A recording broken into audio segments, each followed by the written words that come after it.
Morning, everybody. Um, just a few things before I take questions.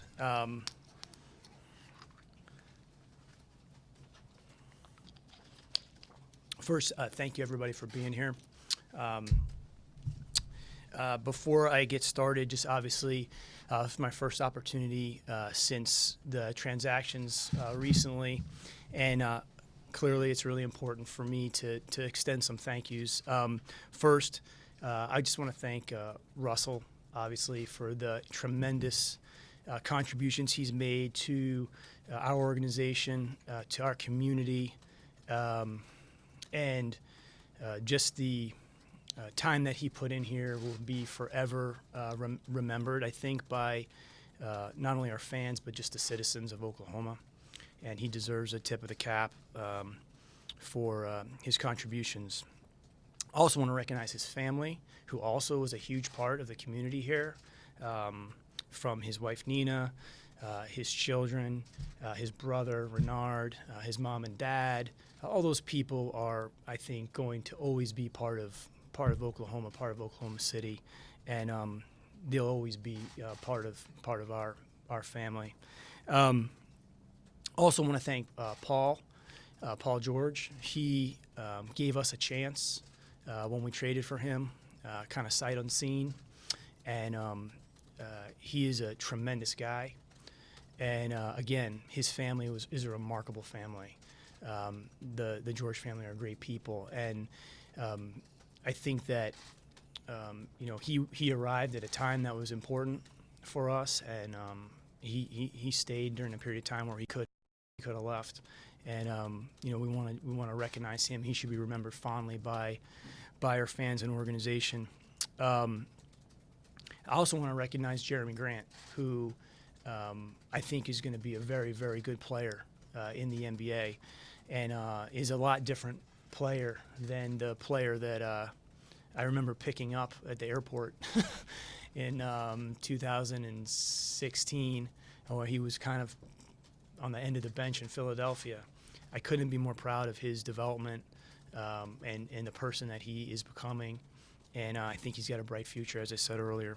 I also just want to acknowledge briefly, before I take questions, the agents for Russell and for Paul. Thad Fouché, who has been with Russell for 11 years now.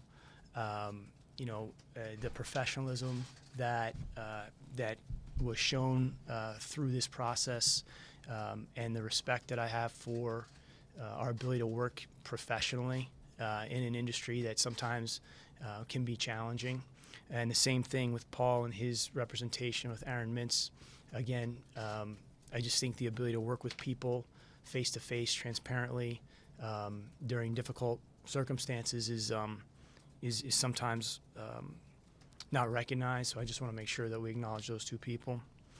And then, obviously, we also want to welcome some new players. So having Chris Paul return to Oklahoma City is a really unique thing, and we're really excited about what he can bring to the team, not just as a player but also as a leader. His ball handling skills, his ability to make shots, and just, again, to have another Hall of Fame, player don the Thunder jersey in our first 12 years will be a really, really special thing for our organization, for our fans. Gallo, again, just another really talented player that we are fortunate to have. His overall skill set, his size, his understanding how to play the game. Again, we're very fortunate in these transactions to not only receive the future draft compensation that was absolutely imperative for us as an organization to have, but also get some really good players in return as well, is really important. And then obviously Shea, who we think has a tremendously bright future in the league, and we're really proud to have as a Thunder player, and excited about the growth potential that he has in his game. We're also really excited about just who he is as a person, and the makeup of him as a young man is something that we're really, really excited about having and adding to our organization going forward. So with that, I'd allow you guys to fire away. Yesterday, Paul George mentioned that this was a one-year experiment. Was that something that you knew ahead of time, and is that also something that you're worried about becoming I guess, the trend for people free agents who come to Oklahoma City? Well, let me first start off by saying, I think the world of PG. I think everybody knows that. I know that he had used the term mutual. I wouldn't necessarily agree with that, because that would infer that we were wanting to trade Paul George, which I think most people would agree that probably wasn't on the top of our off-season priority list. But I would say that it was not adversarial at all. And I also fully respect the way that it was handled. And the fact that we were able to make it work in a way that benefited the franchise, made it something that we could do.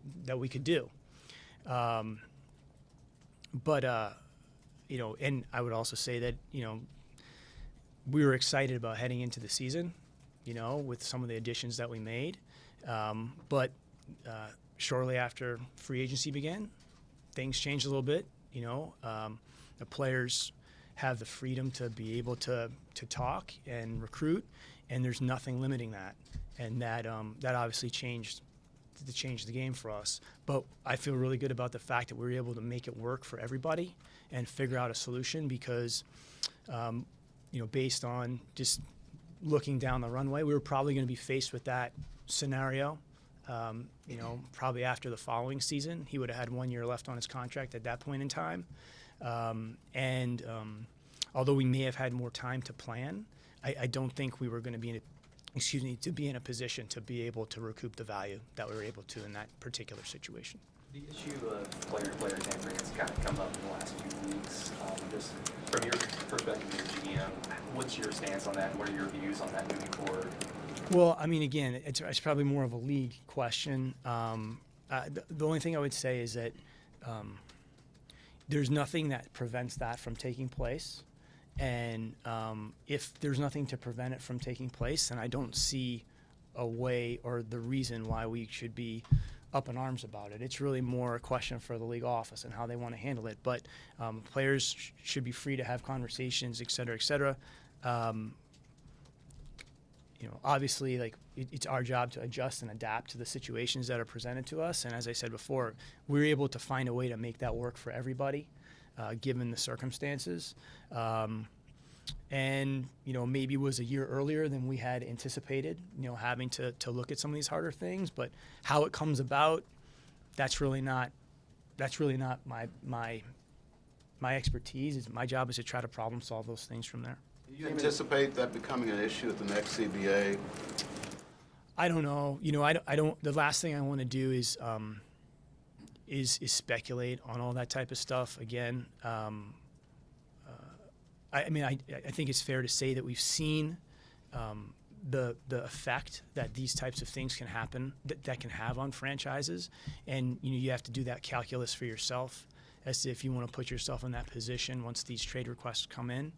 But as I said, and I can't stress this enough, I thought PG handled himself well with us professionally, and we were able to make the most of the situation because of the relationships that did exist, that do exist. We truly wish him the best of luck. I truly mean that. You're clearly starting a rebuild. How severe is the rebuild going to be? Will you get into what we would term tanking? Well, this is what I'd say. I'd say that I wouldn't say that we've started to rebuild. As I said before, the primary focus for our organization, based on the circumstances that we inherited this summer, is first, we need to reposition the franchise. Second to that, we need to replenish the franchise after 11 years of not ever being able to do that, because we were in such a pursuit for maintaining a team that could get to the postseason and contend in the postseason year after year after year. And then ultimately, we will, just like every team in the NBA or in pro sports, ultimately have to rebuild the team. But that tends to happen organically. I can't sit here and tell you like when that process will enact itself. Only that our vantage point and our view is always going to be to create the most and longest runway for success, and not to shortcut that. And that our decisions from this point on are going to be based on generating as much value for the organization as possible, so that we at some point can recreate an elongated period of success like we've been fortunate to have. That may not necessarily, begin itself next season. I think we've put ourselves in a position to have a lot of different options as a result of the transactions that we've been able to make. But I wouldn't necessarily say that we've started that process. I think, our focus right now is on the team that we have. It's going to be a different iteration of Thunder team than we've seen over the last several years. But I would just say that we're going to take a very long view to make sure that we're putting ourselves in position to have as long a run of success in Oklahoma City as we possibly can, and not shortcut that process. In the piece that you wrote today for the Oklahoman, you said that given the way the league system is designed, small market teams are at a disadvantage. Can you elaborate on what you mean by the way the league system is set up? The point in that aspect of the letter is more to say this, that yes, I think it would be silly for everybody to pretend that all of these things are not noticeable to everybody. I think everyone realizes that. But what I'm really trying to say is that doesn't mean you can't have extraordinary success. And I think you can just look at a lot of the different teams in the league and the fact that they have. But I think the way in which you go about that, I think, is important. And I think you have to be able to run your own race and figure things out. And I think that's what makes the league great. And I think we've been able to do that. And so have a lot of other teams. So it's not so much that it's a limitation as much as it is an opportunity for us to figure out, okay, how do we create the best opportunity for this franchise to have as long a run as possible and not be in a situation where we don't have a path forward. Which, truthfully, if we were getting to the end of next season, I thought I was excited about the year, especially with some of the additions we made. But, we could have been faced with, looking at this, especially from a financial standpoint, and how much longer are we going to be able to sustain that payroll with those types of contracts on the books going forward. We might be looking at the same exact situation, but without the opportunity to proactively kind of generate this path or these dual paths that we've tried to create out of the situation in July. Well, Paul used the word. He used the words "time's up" yesterday. Time was up in regard to both of you all kind of understanding that, the organization and Paul. And then he also used the word stagnant. How do you feel about him using those particular words to describe what happened here? I love PG, and I would never tell him or necessarily, I don't know the context of how that was said, to be honest with you. But yeah, I think at some point, the opportunity for him to play with Kawhi, at least this is what was expressed to me.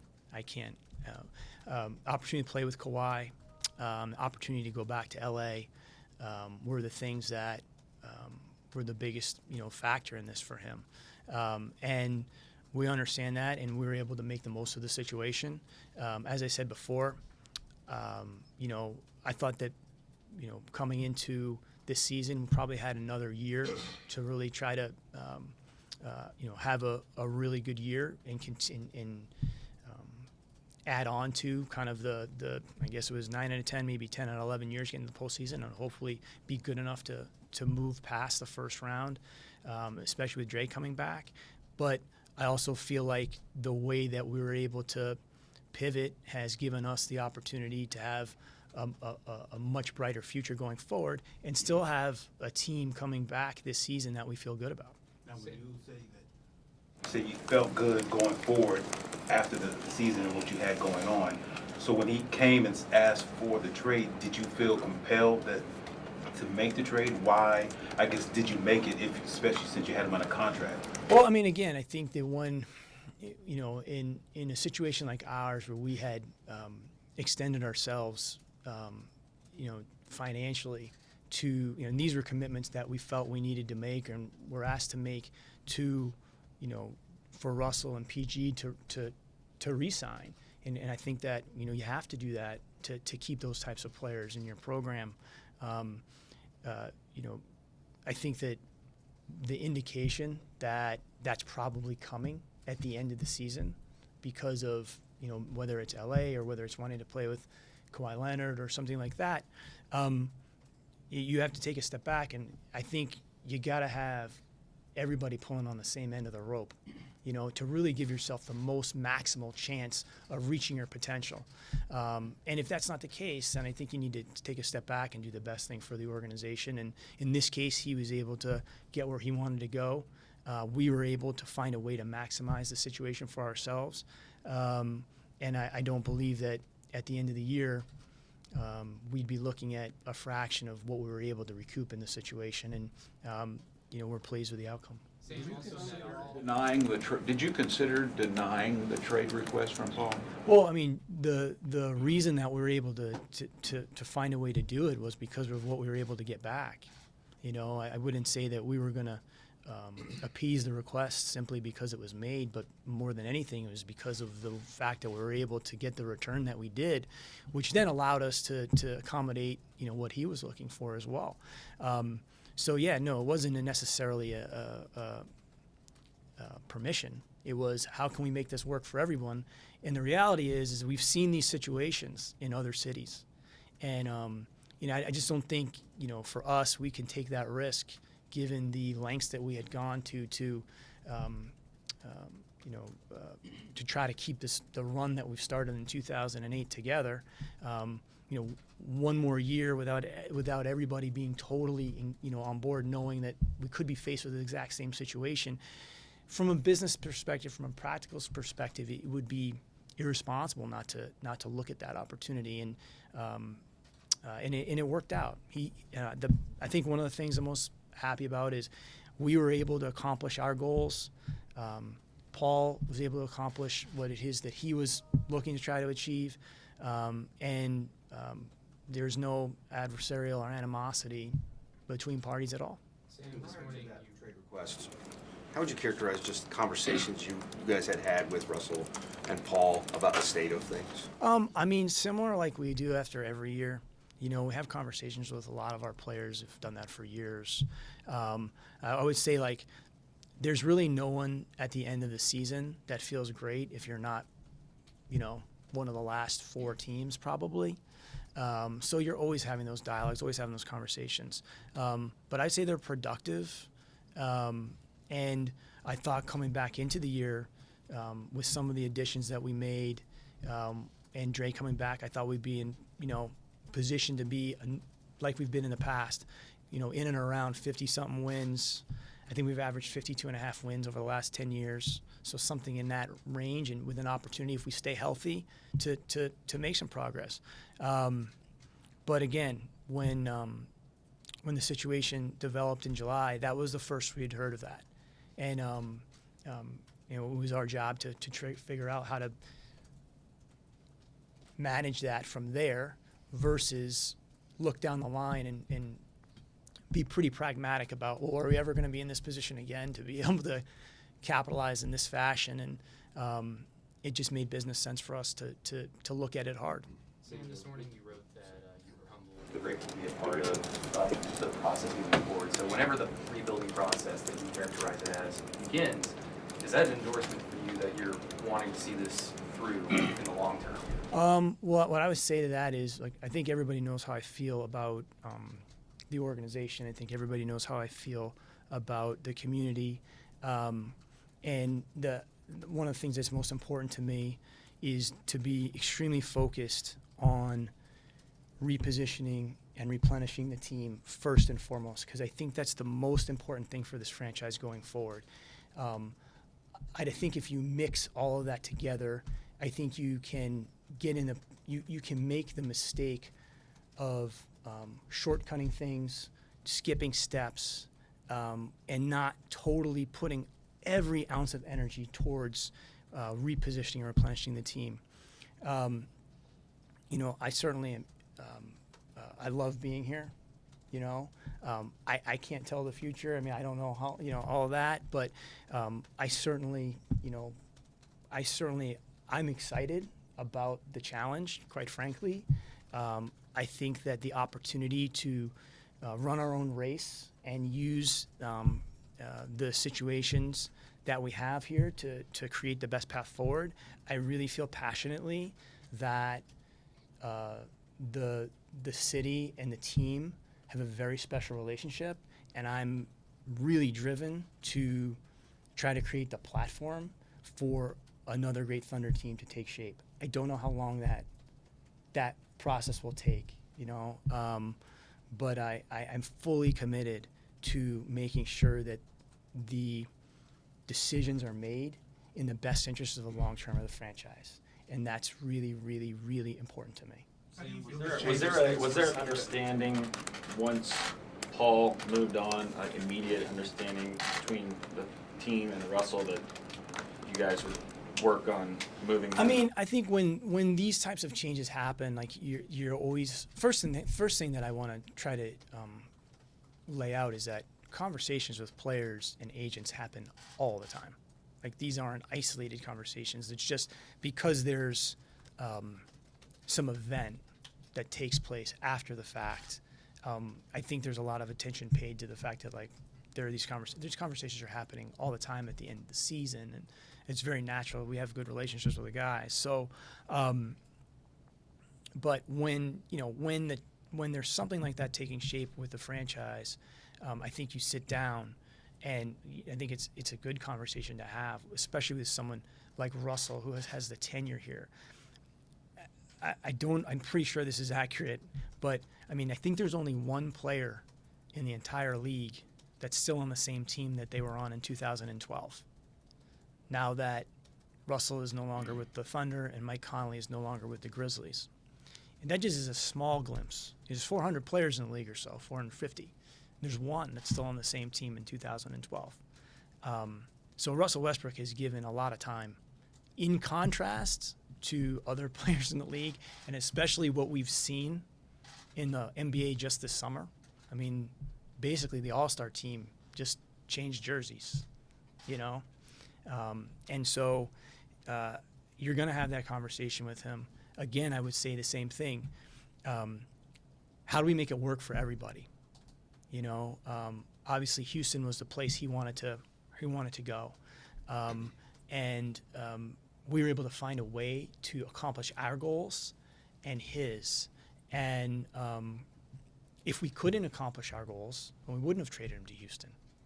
But we were able to find a way and communicate through that process to get that to happen. But to answer your question, you sit down, where are we going from here? Where are you with things right now? And I think he and the organization came to the same conclusion that, hey, if there's something that makes sense for everybody, then we'll look at that for sure. And we're fortunate that it worked out the way that it did. Sam, has Billy Donovan met or exceeded expectations as a player developer? And if not, does he still have something to prove going into the final year of his deal? Well, I would say, for us, player development has really been the lifeblood of our organization over the course of time.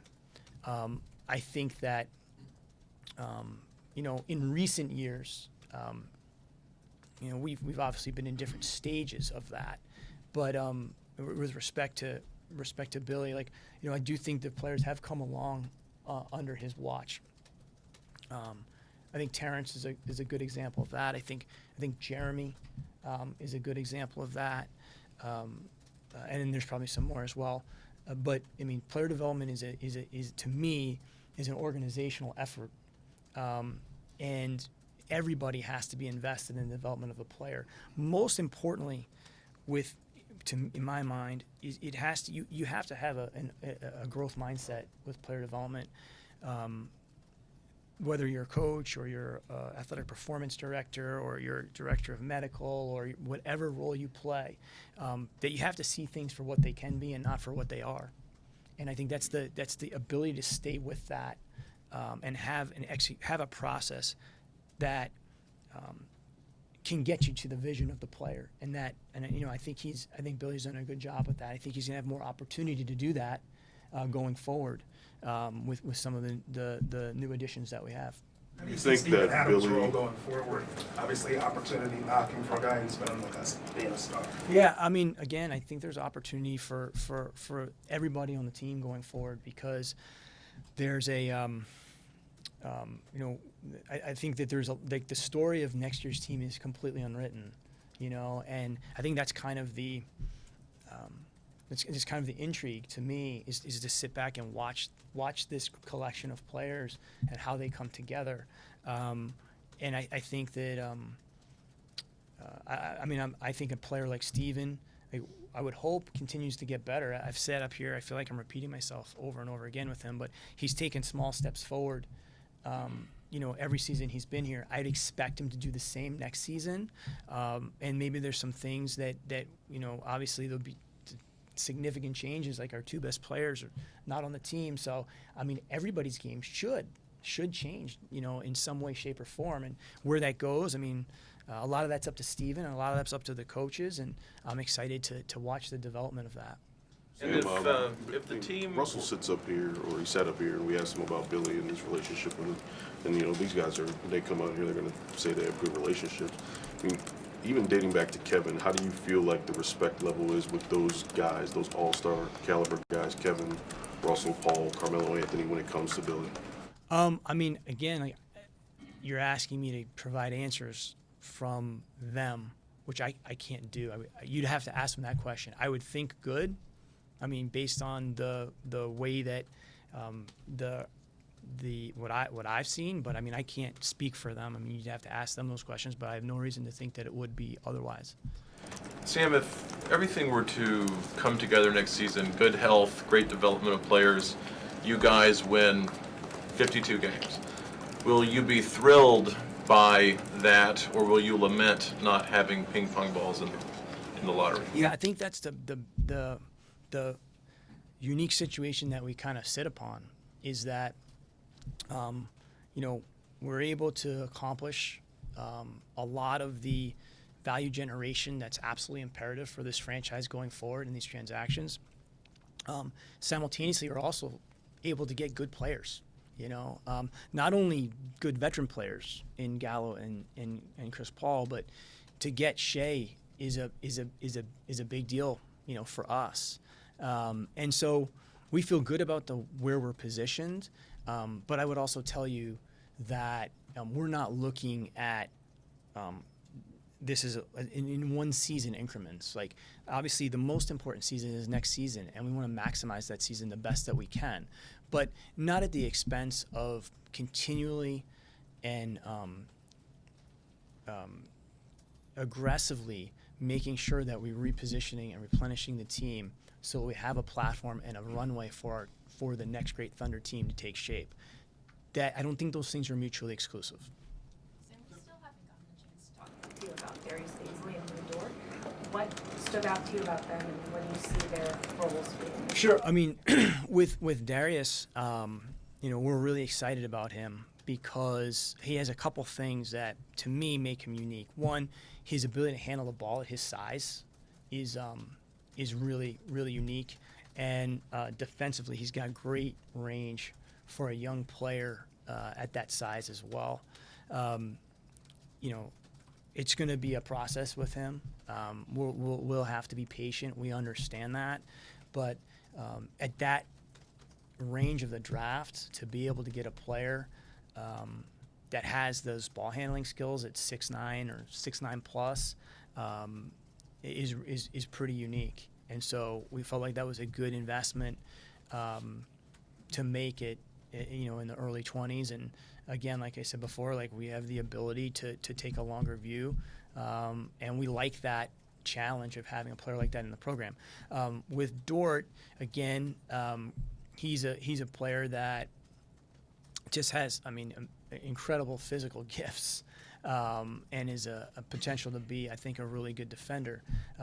But he's going to need work and refinement, and I think he's extremely motivated. He's an extremely high character person, very humble, and I'm excited to see kind of how he progresses through the season. So both of those guys are guys that we're excited about adding to the team. Sam, does Billy's job get easier going forward from here? I mean, I know he has just a year left on his deal, but you talked about continuity, and Billy's had ever-changing rosters and having to fit ball-dominant guys together.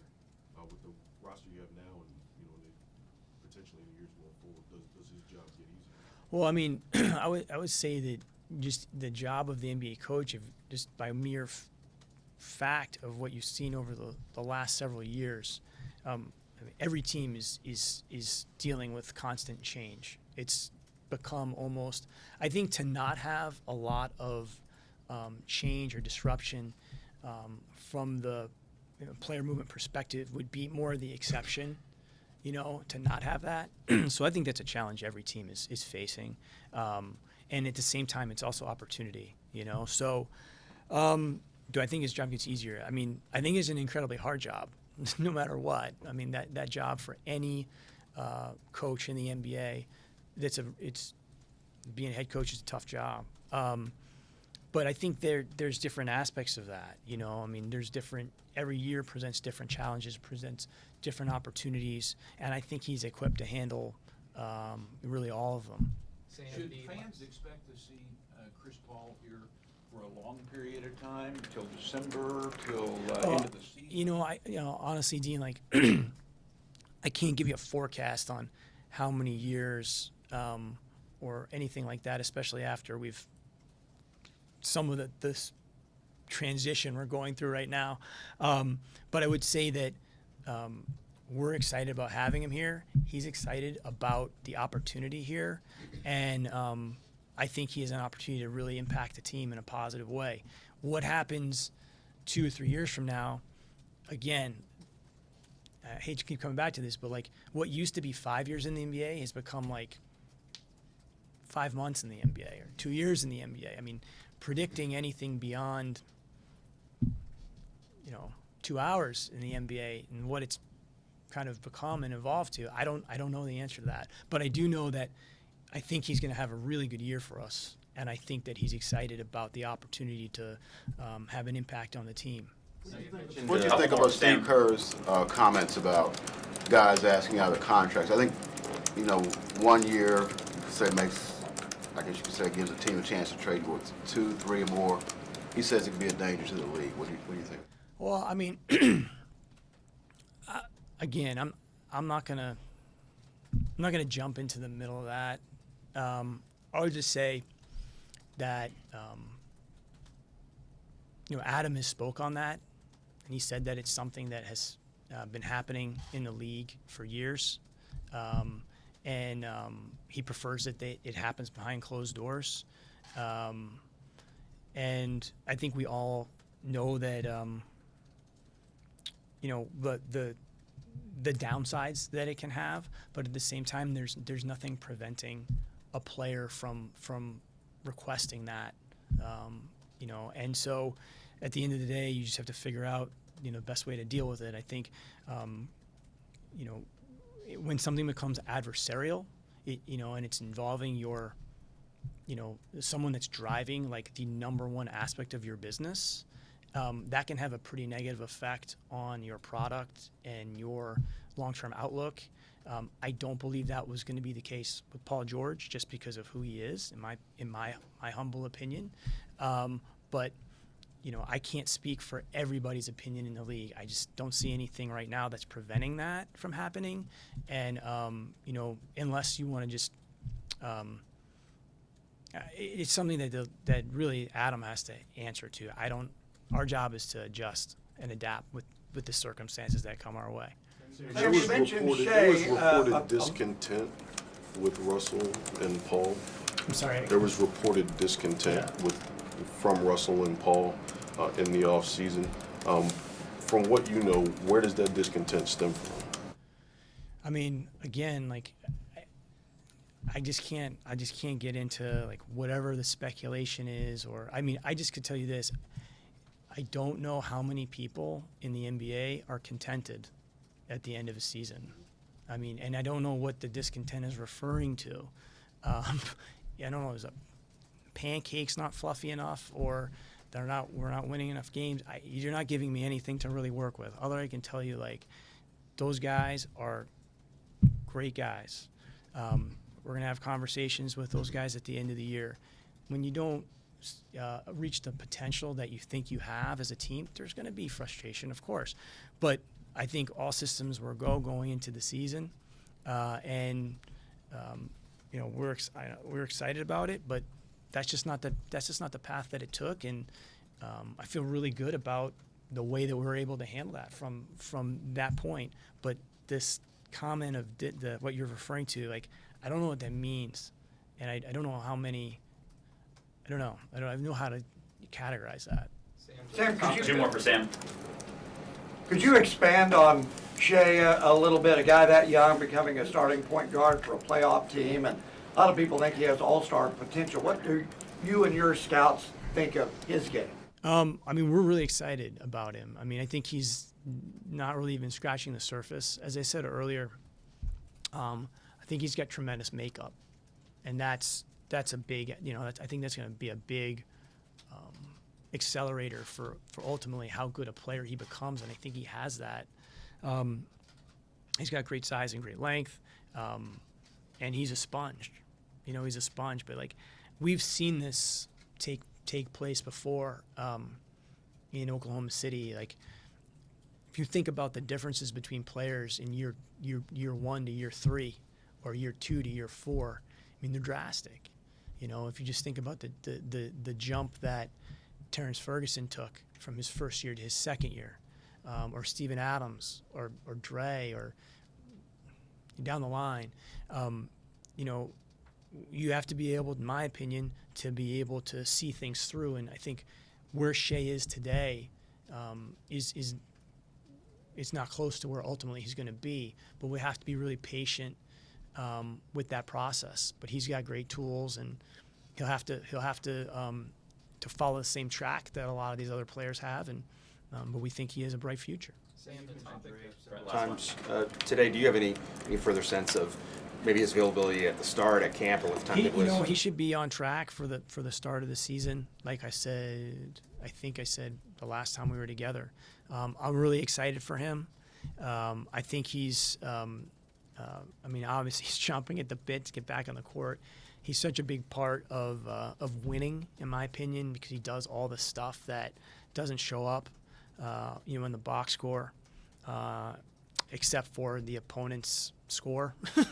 But he doesn't get attributed for that. But he's you know, I'm excited for him. He looks good. We've taken a very conservative approach with him, and we want him to start the season in a good position. And I think he's on pace to do that. All right. Thank you, Sam. Thanks, everybody. Thank you, guys.